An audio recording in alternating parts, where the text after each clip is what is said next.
बड़ी खबर की तो नई सरकार के गठन के बाद आज राजस्थान विधानसभा का सत्र शुरू होने जा रहा है। सत्र के पहले दिन नवनिर्वाचित विधायकों को प्रोटेम स्पीकर शपथ दिलवाएंगे। 16वीं विधानसभा के पहला सत्र शुरू होने के साथ विधानसभा अध्यक्ष का भी चुनाव होना है।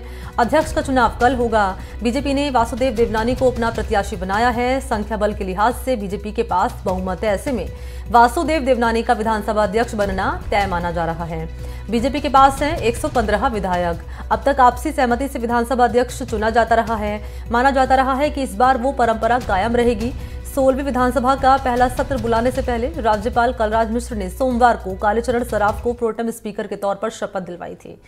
नया विधानसभा अध्यक्ष चुने जाने तक सराफ ही सदन का कामकाज देखेंगे। राजस्थान विधानसभा का 16वां सत्र कई मायनों में अहम है।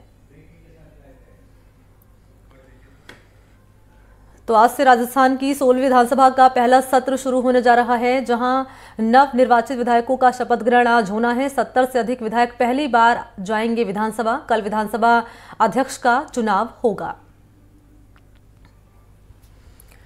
तो राजस्थान विधानसभा चुनाव के बाद नई सरकार का गठन हो गया है। राज्यपाल ने 16वीं विधानसभा के पहले सत्र की अनुमति दे दी है और ये सत्र चलेगा आज और कल, यानी 20 और 21 दिसंबर 2 दिन ये चलेगा। और पहले दिन प्रोटेम स्पीकर कालीचरण सराफ नए सदस्यों को पद और गोपनीयता की शपथ दिलवाएंगे।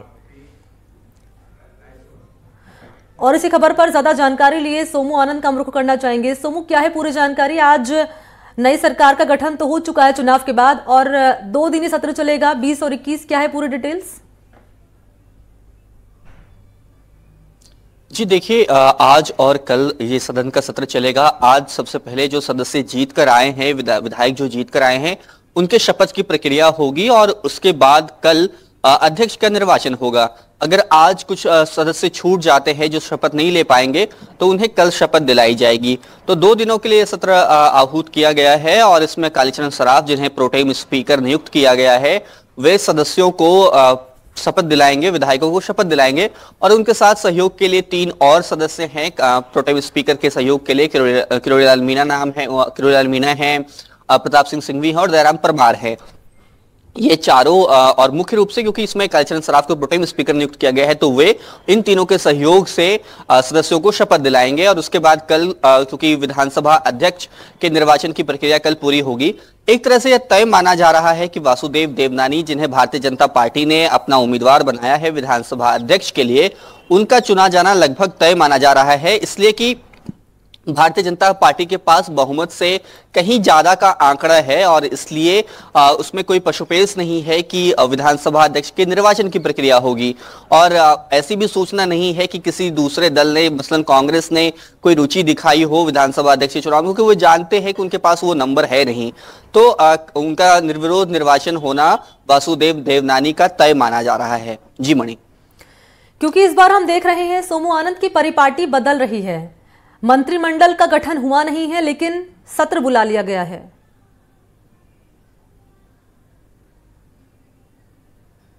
जी देखिए, मंत्रिमंडल के गठन में कई सारी पेचीदगियां हैं जिसको भारतीय जनता पार्टी हल करना चाहती है और उसमें वक्त लग रहा है, क्योंकि भारतीय जनता पार्टी ने प्रदेश में एक नया नेतृत्व दिया है और अपने पुराने छत्रपों को एक तरह से कहें तो साइडलाइन किया है। अभी कम से कम तो ये दिख रहा है और उसके बरक्स एक नई टीम खड़ी करने की कोशिश की है। उन नई टीम के जो सिपहसालार होंगे वह कैसे होंगे, इसको लेकर के मंथन चल रहा है।